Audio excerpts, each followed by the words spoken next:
Thank you so much for coming out so early this morning.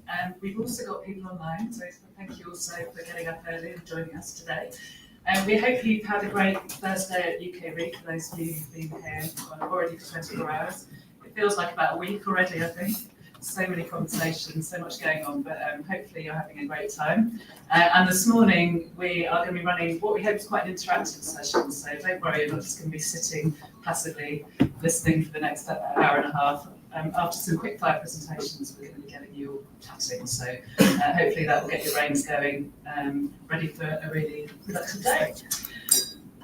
So thank you everyone. Steer and Amberside Advisors are delighted to have you all here today. We've got a brilliant selection of people in the room from all parts of the property and planning and investment sectors, which is great. So hopefully we'll have lots of interesting conversations through the morning.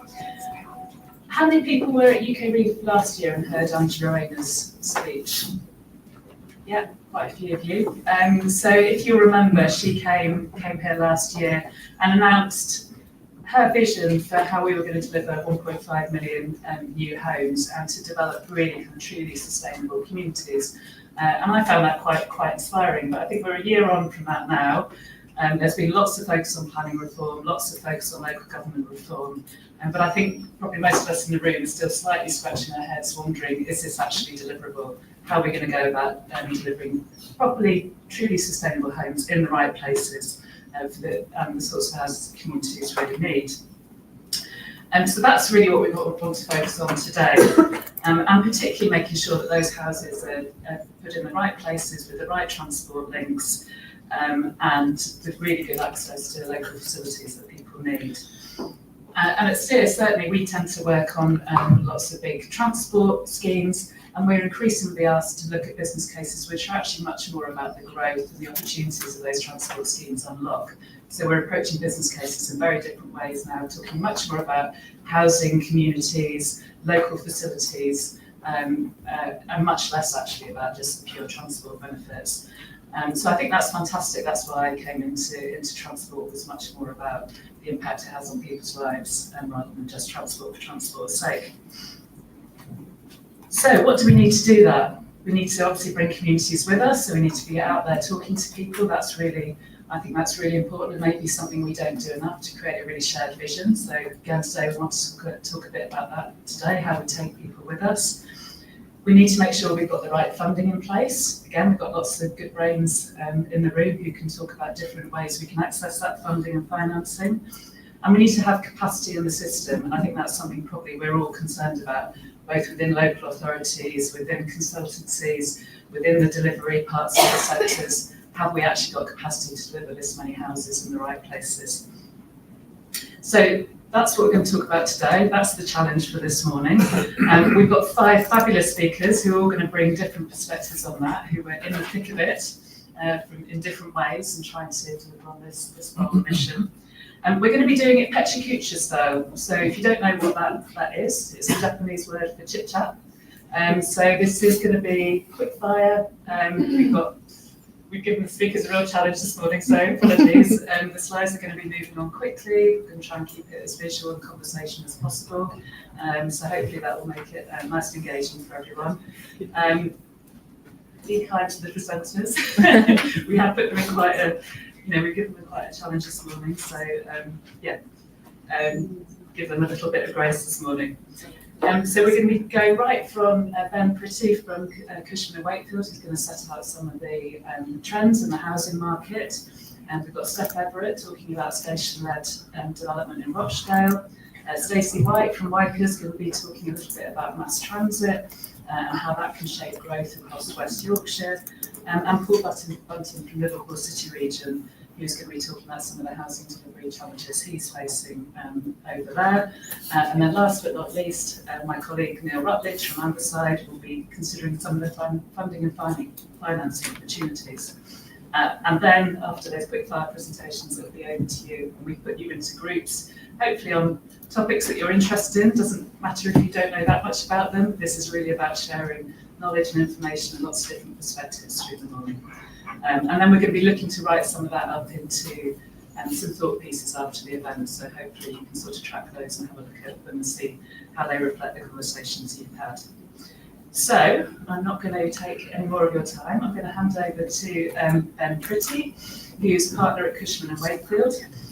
He's based here in Leeds and has been involved in the property regeneration and economic development sector since 2007. He leads Cushman Wakefield's economic development and appraisal practice nationally, and Ben works with public and private sector clients on projects focused on economic development, including Green Book business case development and appraisal across all sectors, and he leads Cushman Wakefield's role on the Homes England strategic research and economic evaluation framework, and he's working with a number of mayoral combined authorities on devolved funding programmes. So, over to you, Ben. Good luck.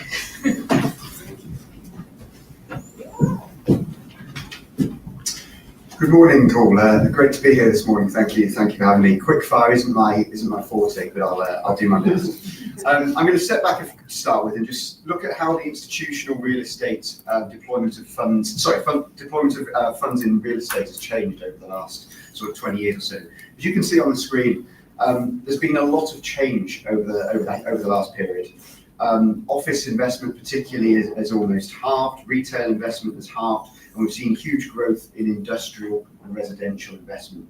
And I think it's really important to not just focus on housing when we talk about housing, but also to talk about other sectors as well and how they're changing and what the opportunities are for housing in an urban context.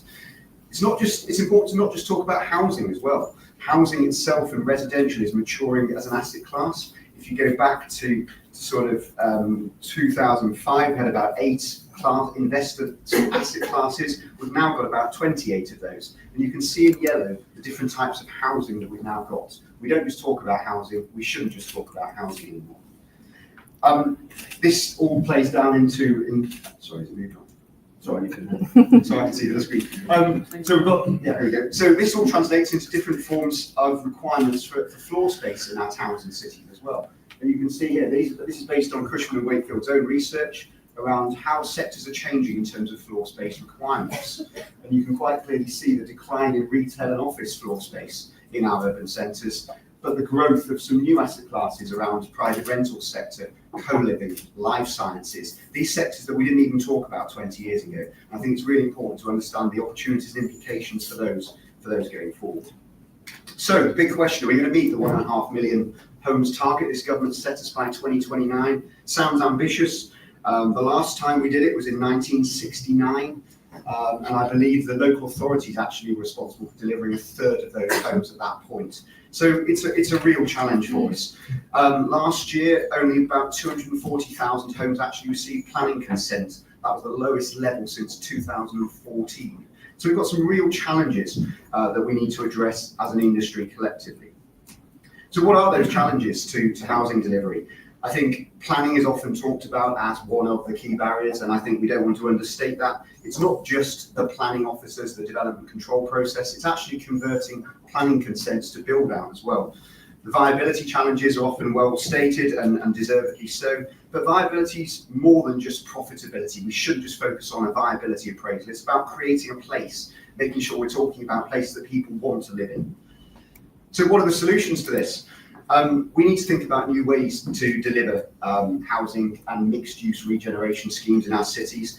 I think attracting institutional investment is absolutely key to that. We can't just rely on 15 to 20 volume house builders. We need to think about how do we bring in new types of investments to deliver the new types of changing models of homes that we're seeing coming forward. We need to think about how we densify our urban areas more. If you look overseas, they're much better at that. They have much higher levels of densification in their urban centres. And just focusing on what we can learn from overseas, a couple of examples here. In Rotterdam, the state government there funded the Erasmus Bridge from day one, which unlocked the Kop van Zuid regeneration scheme. That was a €165 million investment on day one, which just created the place with a new metro station. And that unlocked a huge regeneration scheme on the back of it. Oostenburg in Amsterdam, the local authority there, the city-state, effectively own all of the property. They appointed an RP, a registered provider, from day one to come in as master developer to bring forward a huge social regeneration scheme. It's not something we do in the UK very well, and perhaps the role of registered providers going forward shouldn't be understated as well. Thank you very much.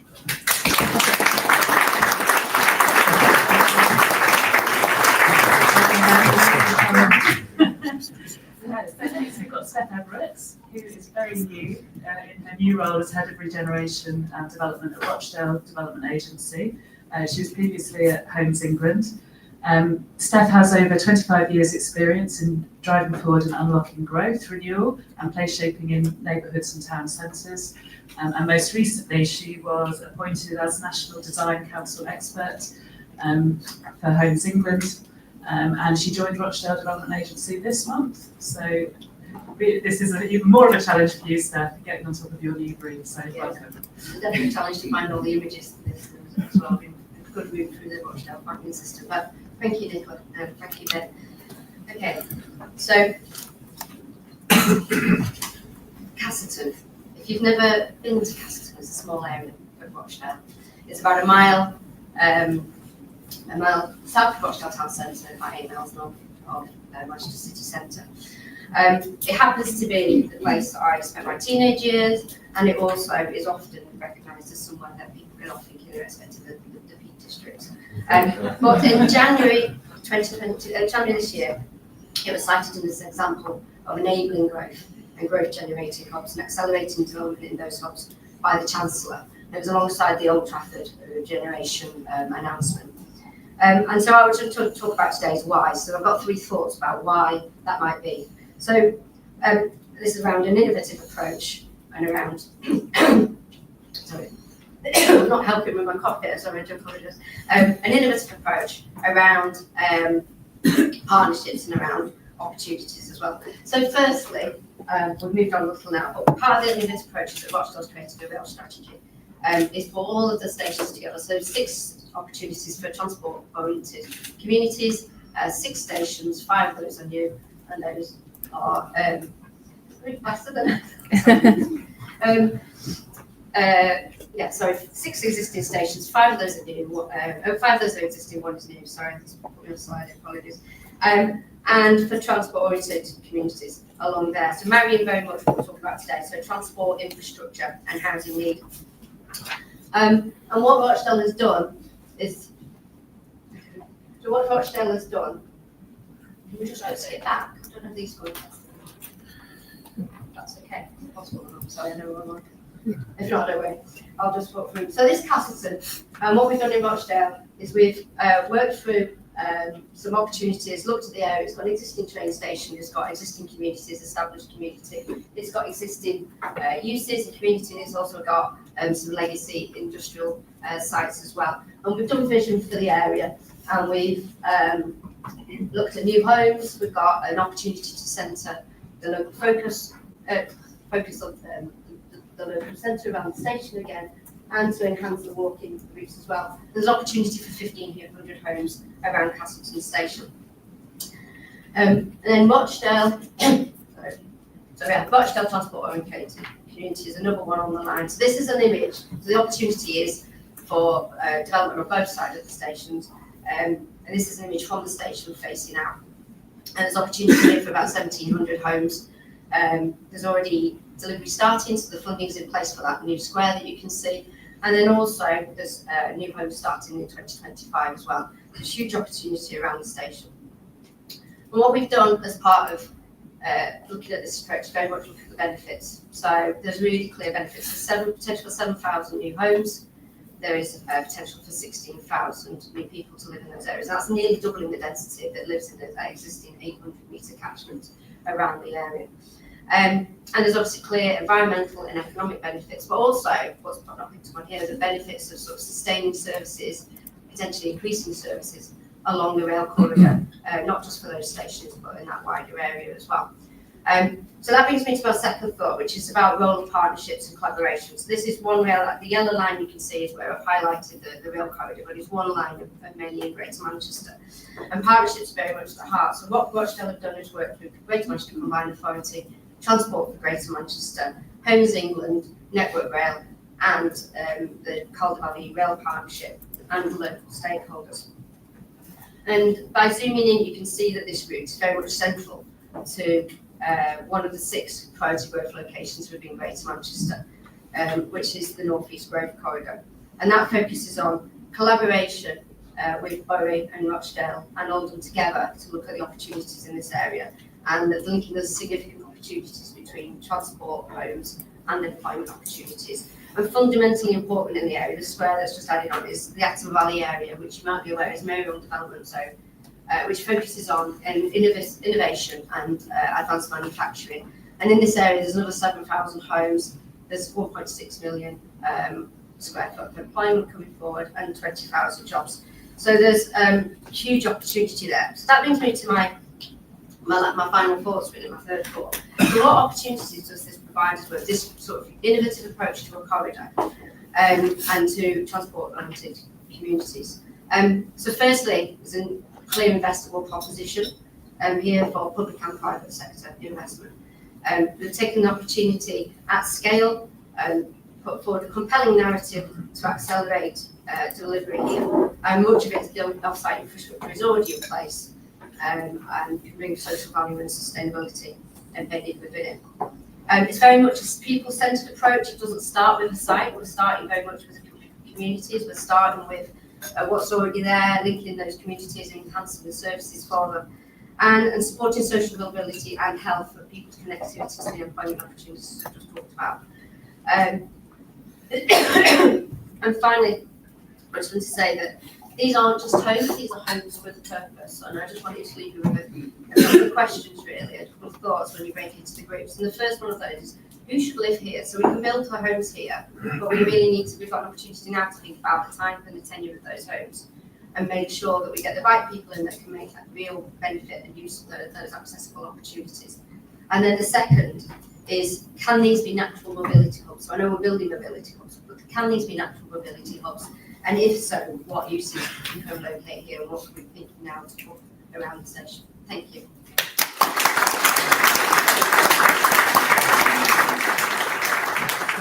Thank you, Steph.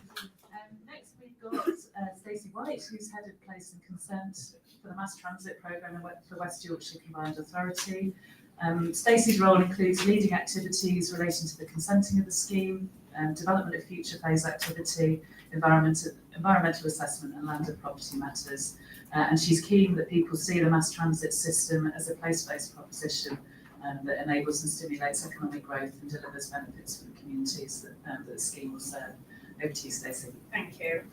So for those of you that don't know West Yorkshire, it's a fantastic region, it's a diverse region, it's home to over 2 million residents, world-class universities, NHS institutions and industry clusters. And our local growth plan that Mayor Tracy Reagan launched last year really focuses on really stimulating opportunity, focused around corridors of growth, really where opportunities already exist in terms of Leeds, Bradford, other major towns and cities across West Yorkshire. But these corridors of opportunity really bring the opportunity to bring together transport, housing, and economic growth, where agglomeration benefits can most be maximised. And so mass transit is really a key part of that aspiration in terms of providing real opportunity for transit-oriented development along key corridors between Leeds and Bradford, and then a Leeds line passing through Leeds city centre from north to south. And Leeds and Bradford really need mass transit. So they're only 8 miles apart, but decades of disconnected decisions have really held back shared opportunity. So phase one's about more than just transport. It's about unlocking new homes, it's about walkable neighbourhoods, and it's about town centre renewal. And across this corridor, transport is going to be driving delivery. It's not just about unlocking homes, it's about shaping better connected and fairer places.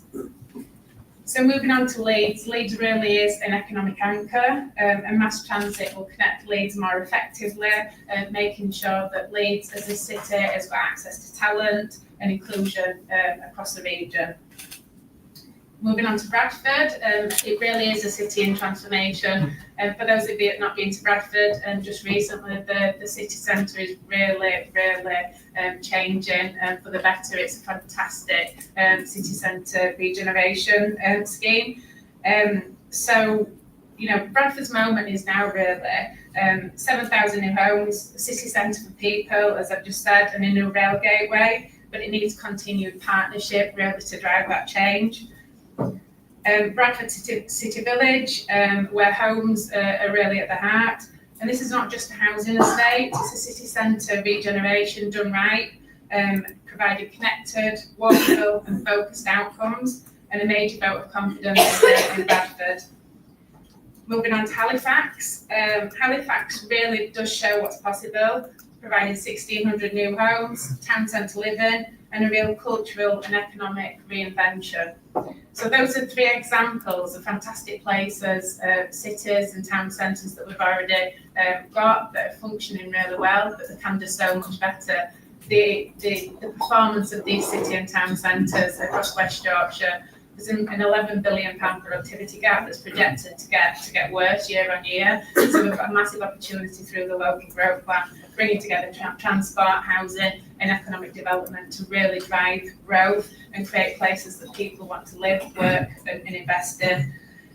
And so social mobility isn't a nice to have, it's a must, and you know what gets us out of bed in the morning, or most of us, is really feeling like you're contributing to creating really great places that people want to live, work, invest and do business in. It's the whole point of what we're trying to achieve, and it's about removing barriers so that people can live really good quality lives, that they can achieve outcomes that they really deserve. And if we're not planning with purpose, then nothing will change. So I think reflecting on a 20-year career in planning, I think we're in a sort of pivotal moment. We've been caught in a 20-year cycle of planning reform. Planning doesn't deliver fast enough. It's always planners' fault. We're in the top 5 hated professions, along with traffic wardens and police, and I'm sure a few others. But you know, it's not just planning's fault actually.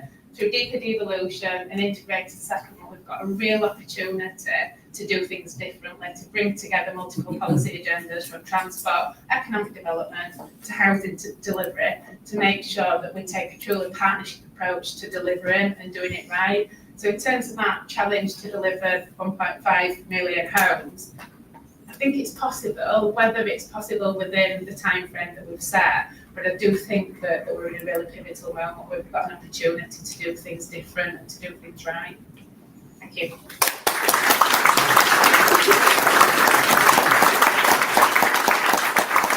That's great. Thank you, Stacey. Next up, we've got Paul Bunton from Liverpool City Region Combined Authority, where he's head of development. He took up that role about a year ago, and he previously led transport and housing development at the Combined Authority. So now he's overseeing all housing functions at the Combined Authority within the strategic investment and delivery function, and he's been leading spending review negotiations with government and was previously heavily involved in the City Region Sustainable Transport Settlement. Previously he's held roles at Knowsley Council, so you've got a good perspective across both the housing and transport agendas, which is great. Over to you, Paul. Thank you, Nicola. Thank you for this challenge, and thank you to the team for helping me work around this challenge as well. Much appreciated. So the panel have set out 1.5 million homes, new build homes set up by the government. In Liverpool City Region, this is just over 6,600 homes a year. So there's 6,600 homes a year, first year, nice tower block, great location, meets our funding disbursements, meets our outputs, problem solved, right? Job done. Yeah. My question is, how can we meet that target? Because we need to meet that target. But how do we do so in a way? Oh, there's your team. I've got another 6,600. This is going well. Problem solved. So how do we meet that target in a way that meets our local challenges, right? Because putting 6,600 homes up here, I don't think that solves the problem. The key to unlocking growth is we must use our data to deliver those place-based interventions that meet our local needs, so we understand our local challenges, rather than just meet our outputs that we've set in year 3 now, another 6,600. Right?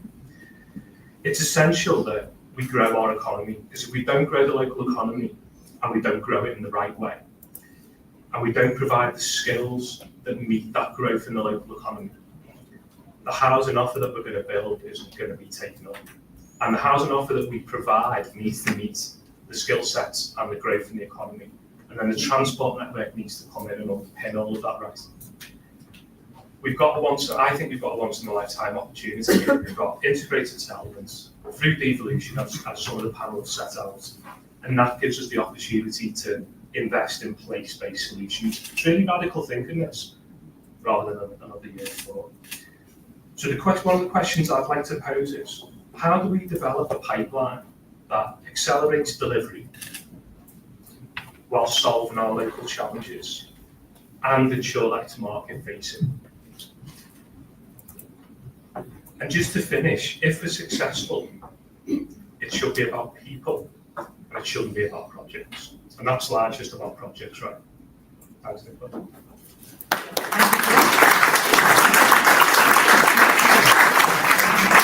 You really touched the brief. That's fab. Great, thank you. Last but not least, we've got Neil Rutledge, who's the Director at Ampersand Advisors, which is part of the Steer Group. Neil brings over 25 years of experience in corporate and project finance. He's a chartered accountant and he's advised on over 200 PFI projects, offering financial guidance to contracting authorities, project sponsors and lenders. And he's assisted on PFI and PPP projects across a diverse range of sectors, including deploying funding for net zero and other major infrastructure projects. Over to you, Neil. So first slide, successful housing delivery requires wide infrastructure investment to accompany it. I think we've heard that a little bit around transport, but equally we see it quite a lot around the energy space. So, and the challenges are being able to pull funding from a variety of different sources at the right time in order to unlock that investment. What I want to do is in the next few slides show the variety of funding sources that we think might need to be brought to bear. To provide a context for that, we see that you can either take a very programmatic approach or a project-specific approach, and within that you may need to be more or less tailored, and there's sort of a combination of those that works well and sometimes less well, and I'll reflect on that. So the first example of trying to leverage in private finance is an example relating to heat. So we have a concession-based model that's being promoted by DESDES in order to secure private investment through letting competitive procurements. So either limited time or evergreen concessions, using some leverage that's coming in around heat zoning to try and encourage this stuff to happen. So that's potentially happening at city scale and could unlock serious amounts of investment. Supporting that, one of the things in our mind is that the NHS is often one of the largest both employers and users of utility in a particular area. And so we could see them as being potentially quite powerful as anchors in which to unlock private investment. And there are different rules applying to local authorities and combined authorities than the NHS, but we are seeing some examples where we can bring those to market. The next example I have is put up a slide which is just trying to convey some of the complexity of the issues that we see when trying to secure investment into retrofit at scale. There are a number of challenges in there. I don't intend to go through them, but it's just to say that when we're engaging with combined authorities who may be thinking about funding or funds to attract it, they really are quite complex. And so there's a real challenge to get that right in order to secure that investment. The next project is an example, however, where that has been successfully achieved. Run out of power. Which is Bristol City Link, which was a joint venture between Bristol City Council who wanted to go out and secure investment from a private sector partner who could then develop a portfolio of projects that would help deliver net zero. So they chose Amoresco, who are here today and may want to talk later, but in a sense it secured at least £500 million investment into net zero, but particularly was able to secure social value outcomes as part of that process.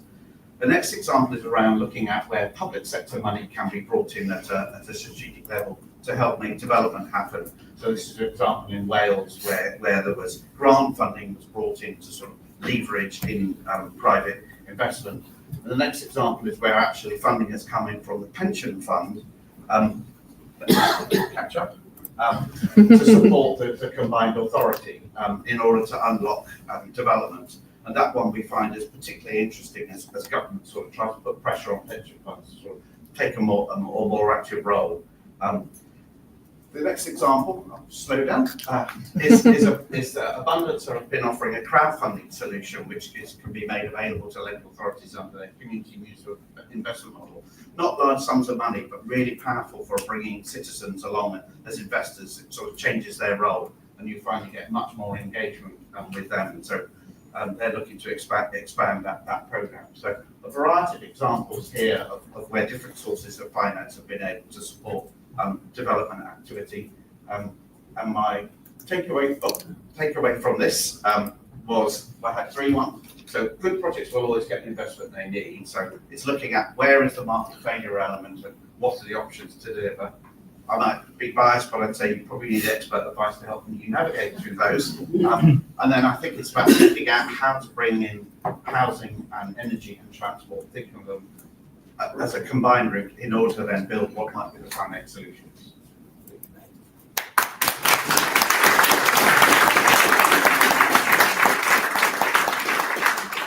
Thank you everyone for your brilliant provocations this morning. Hopefully that's given you loads of food for thought. I think we're saying goodbye now to our online audience.